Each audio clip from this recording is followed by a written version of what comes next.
Child of my heart, come close to me now. Stop running for just a moment and let the weight of what I am about to speak to you settle deep into the marrow of your bones. For I have been calling your name since the foundation of the world.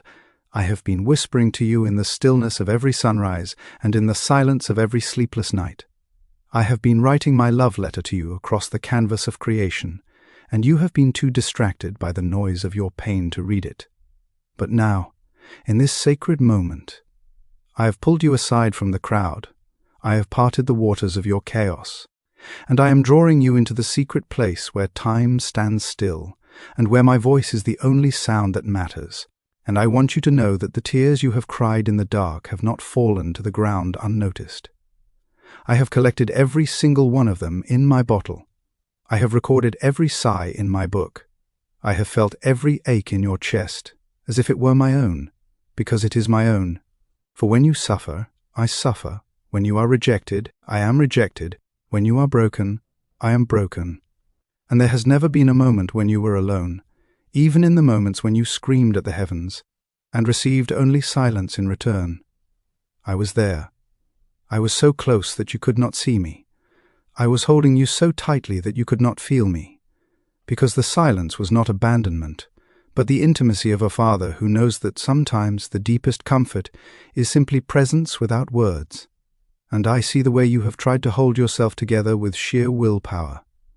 I see the way you have practiced that stoicism, that rigid posture of pretending that the wounds do not hurt, that the fractures do not run deep, that the relationships which ended without closure were merely chapters you could close without a tear. But I see beneath the mask. I see the little child who just wants to be held. I see the teenager who performed for love and never received it. I see the adult who built walls so high that now you cannot find the door to let anyone in. And I have come to tear down those walls, not with violence but with tenderness, not with force but with the persistent knocking of a love that will not be denied. For I am the good shepherd, and I know my sheep by name. And your name is engraved on the palms of my hands, carved there not by ink, but by the nails of Calvary. And when you look at those scars, you are not looking at a symbol of ancient history, but at the eternal proof that I chose you before you ever chose me, that I loved you when you were still running from me, that I pursued you when you were hiding in shame, and there is nowhere you can go that my love cannot find you, no pit so deep that my arm cannot reach you, no darkness so complete that my light cannot penetrate it. And I am calling you now to let go of the practiced stoicism, to let go of the need to appear strong when you are crumbling inside, to let go of the performance that has exhausted you for so many years, and to simply fall into my arms, to let me hold you while you fall apart, to let me catch every piece of the shattered vessel that you have been trying to glue back together with your own insufficient hands. Because I am the master craftsman, and I have a plan for those shards that exceeds anything you could imagine. And I want to take you into the metaphor of the furnace now, not to frighten you, but to give you eyes to see what has been happening in your life. For you have been in the fire, have you not? You have felt the heat intensify until you thought you would be consumed. You have watched as everything familiar melted away. You have seen your plans turn to liquid and your certainties evaporate like morning mist.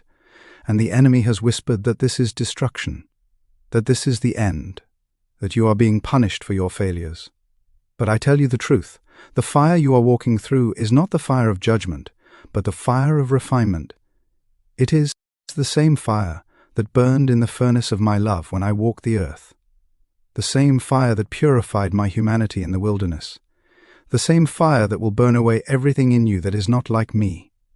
And just as the raw ore must be thrust into the hottest part of the flame to separate the dross from the gold, so you must endure this season of intense heat, so that the impurities of your character, the pride that has kept you from depending on me, the fear of man that has made you a people-pleaser, the unforgiveness that has poisoned your soul, the unbelief that has limited your capacity to receive, can rise to the surface where I can skim it away and leave behind a purity that reflects my image.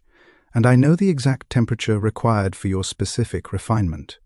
I know precisely how much pressure your vessel can bear without breaking. I know the moment when the heat must be turned down and the moment when it must be increased.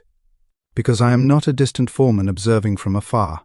I am the craftsman who stands in the fire with you. I am the fourth man in the furnace, whose appearance is like the Son of God. And the flames that would consume you in isolation become the very environment of our communion when I am with you, and I am with you always, even to the end of the age.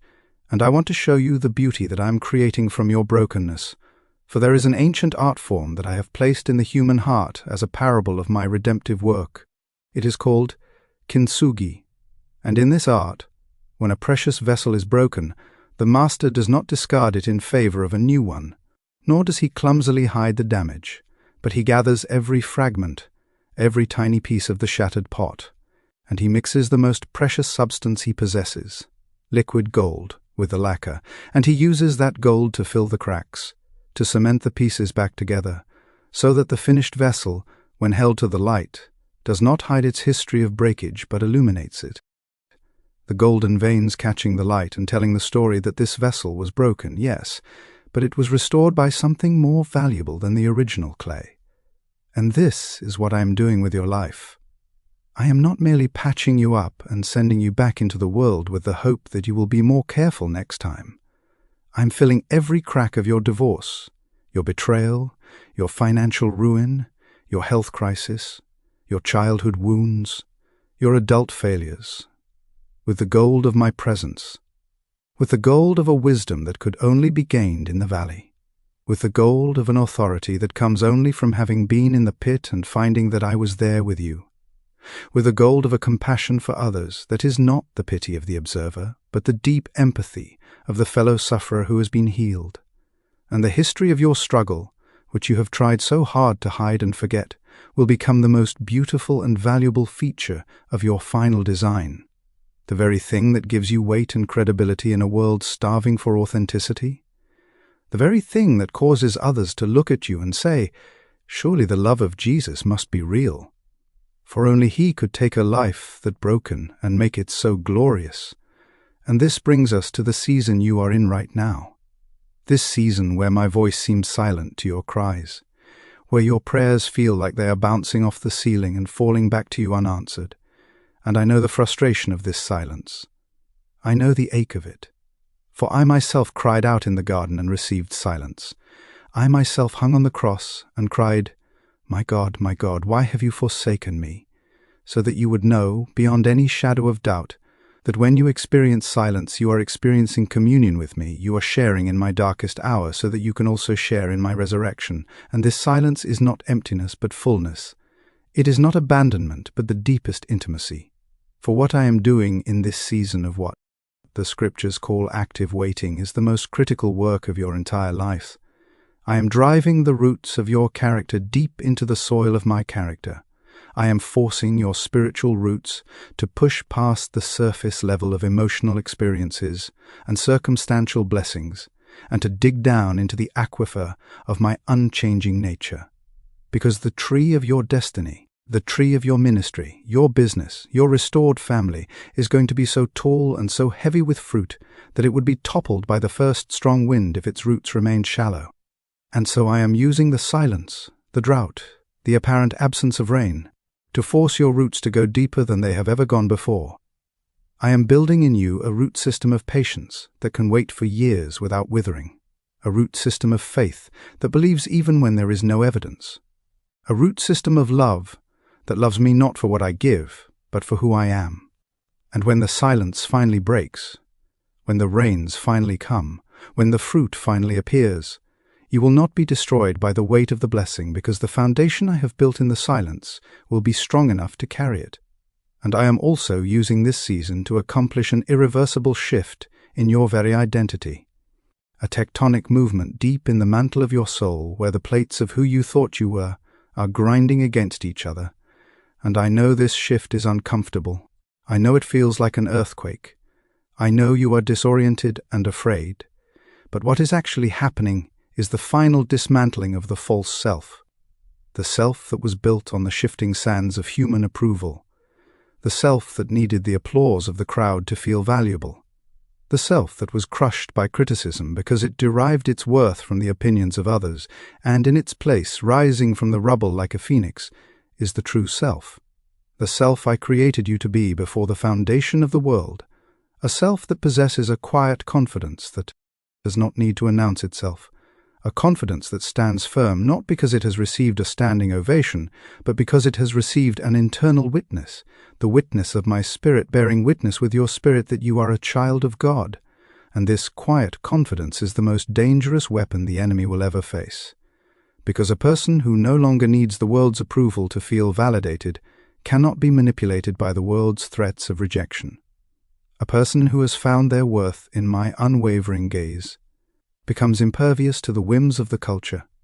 And this is the leadership caliber that I am forging in you.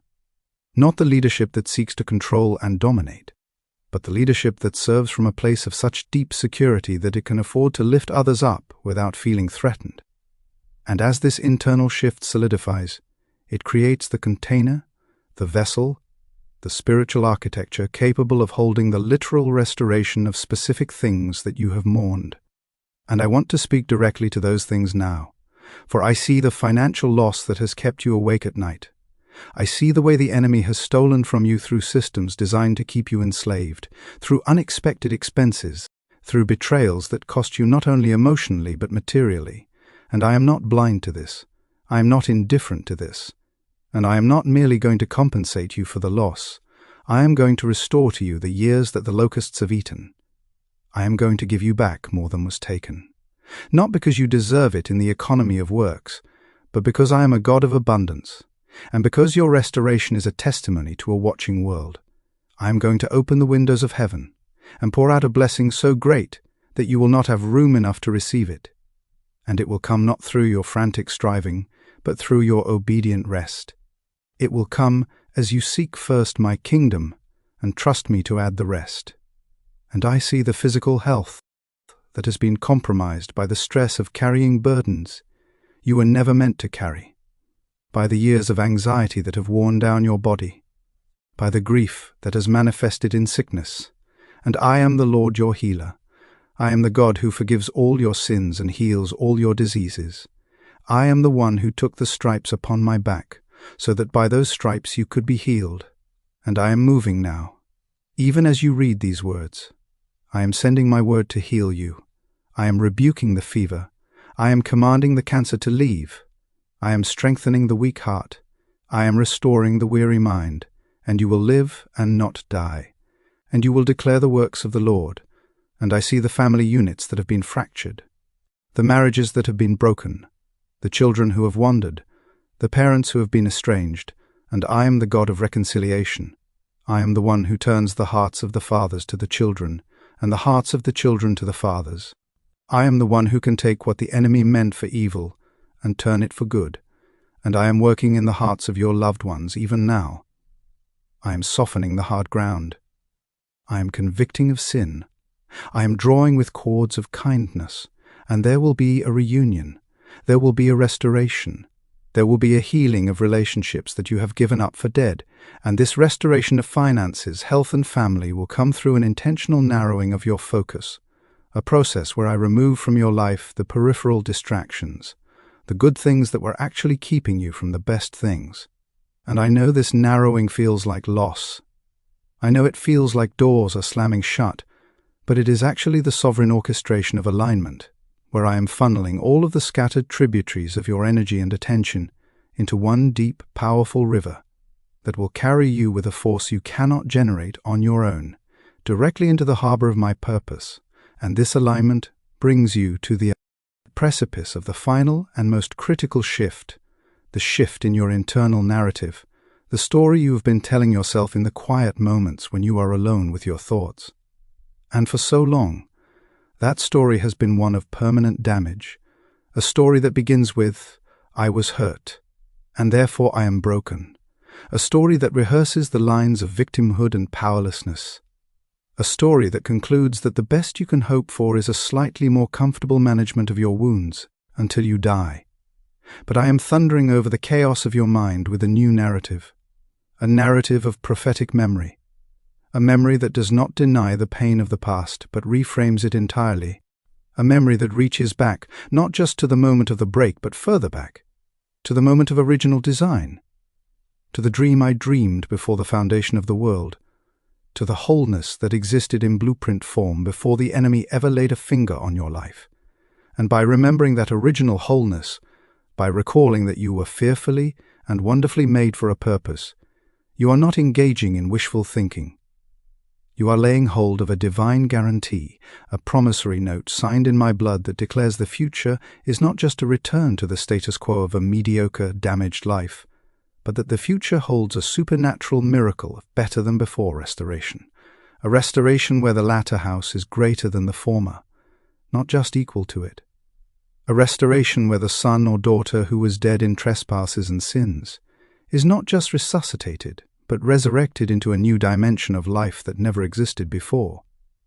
And this is the point at which my message to you ceases to be merely informational and becomes transactional, demanding from you an immediate response, a decision that is not based on your feelings or your circumstances or your logic, but based solely on the integrity of my word, and that response is the act of total surrender, the opening of your clenched fists, the fists that have been white-knuckled around your right to understand, your right to revenge, your right to your broken heart, and the laying down of those fists at my feet, at the feet of a love that is not safe but is good, a love that saw you at your absolute worst, at the moment of your deepest failure, at the peak of your most rebellious rage, and instead of turning away in disgust, instead of writing you off as a lost cause, instead of cataloguing your sins for a future court date, I bent down, I lifted your chin, and I chose you anyway, not for a small destiny, not for a quiet life of anonymity and comfortable irrelevance,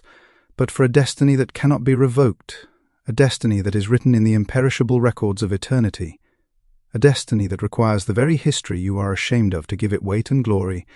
And so I am calling you now, not with a gentle suggestion, but with a command from the throne room of the universe, to step out of the boat of your resignation, to walk on the water of your impossibilities, to fix your eyes not on the waves of your circumstances, but on my face.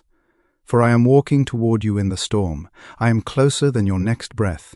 I am more real than the pain you feel, and I am asking you to let go of the last vestiges of the practiced stoicism that kept you safe but kept you small, and to embrace the furnace, knowing that you will emerge not as ash but as gold, to accept the cracks, knowing they will be filled with the precious metal of my presence, and to wait actively, knowing that the silence is not empty, but is the womb of the greatest miracle you have ever seen. And as you respond to me now, as you open your heart to this work of restoration, I want you to know that this message is not just for you, but for the many who need to hear it, and so I ask you to become a part of spreading this word, to share this message with those who are still in the furnace and do not yet understand the fire, to comment below with the testimony of what I am doing in your life, to like this message as a signal to the heavens and to the algorithms that you are aligning yourself with my truth, and to subscribe to this channel of revelation, so that you do not miss what I am about to do in the days ahead. For the days are dark and the need is great, and I am raising up an army of restored ones, of Kintsugi warriors, of gold-filled vessels who will carry my presence into a broken world, and you are part of that army. You are essential to that plan. You are loved beyond measure, and I am coming back for you. And until that day, I am with you always, even to the end of the age. So go in peace, go in power, go in the knowledge that the one who began a good work in you will be faithful to complete it, and nothing, not death nor life, not angels nor demons, not the present nor the future, not any power in all creation, will ever be able to separate you from my love. For I am yours, and you are mine, and this is the eternal truth that cannot be shaken. This is the anchor that holds in the storm. This is the song that never ends. This is the love that will not let you go. And now, beloved, rise and shine, for your light has come, and the glory of the Lord is rising upon you.